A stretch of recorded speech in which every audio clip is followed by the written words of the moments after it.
Prague is currently undergoing a housing crisis. Availability of housing is becoming scarce, and living in the city is becoming unaffordable for many.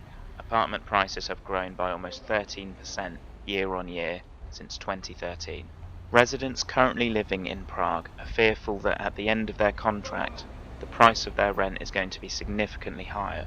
This is causing great anxiety among families who do not know if they will be able to continue living in the city or if they will be priced out. People talk of a housing bubble that could burst, but no one can be certain if or when this will happen. I think if I talk from a point of view as a resident and someone who is considering to soon start a family and maybe stay longer in Prague, it is very complicated because the rent is coming up and it's really fast growing, and I have my agreement until next August, and I'm a bit worried if they're going to increase my rent. So kind of not knowing what's going to happen and if it's going to get worse, it's a bit difficult for me. I'm also not sure because everyone talks about housing crisis and there's a bubble that will burst at some point, but no one knows for sure.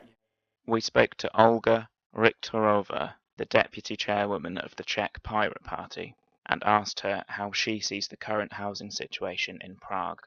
It is a huge issue with a decline in the number of apartments built per year. The city has less and less apartments available for its inhabitants. In the last years, the city has seen a huge increase in rents. Most of this increase is probably due to Airbnb and the fact that there are less flats on the market for long-term rents. Prague is an increasingly popular tourist destination, thanks to its rich history, beautiful sights, and cheap food and drink. Services like Airbnb allow people to let spare rooms or entire apartments for short terms, giving tourists a convenient, reasonably priced way of sourcing accommodation. There is growing concern, however, that sites like Airbnb are causing more flats to become used only for short-term leases, thus reducing the number of homes available in the city. This is contributing to an increase in the price of housing. Not everyone is so concerned with Airbnb, though.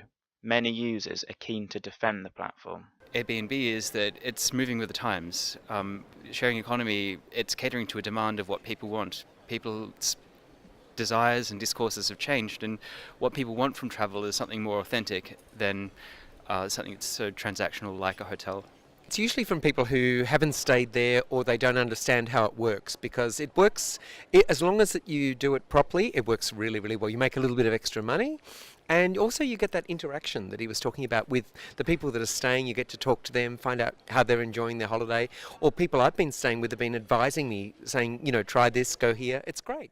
Many Czech people we've spoken to criticise the slow bureaucracy that makes the reallocation of new housing projects very difficult. We asked Olga Richterova how could this be solved.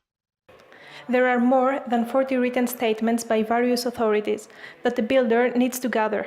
That is insane. We actively ask the ministry for a single point of contact for the building administration and as a service to the citizens. Also, the number of statements is probably too high. It needs to be looked into on the side of the ministry. In conclusion, housing is a serious issue in Prague at the moment. There are no immediate signs of it getting better, but politicians are definitely attempting to formulate solutions now. Regulation of sites like Airbnb may provide some help in alleviating the issues with supply of housing and rent costs.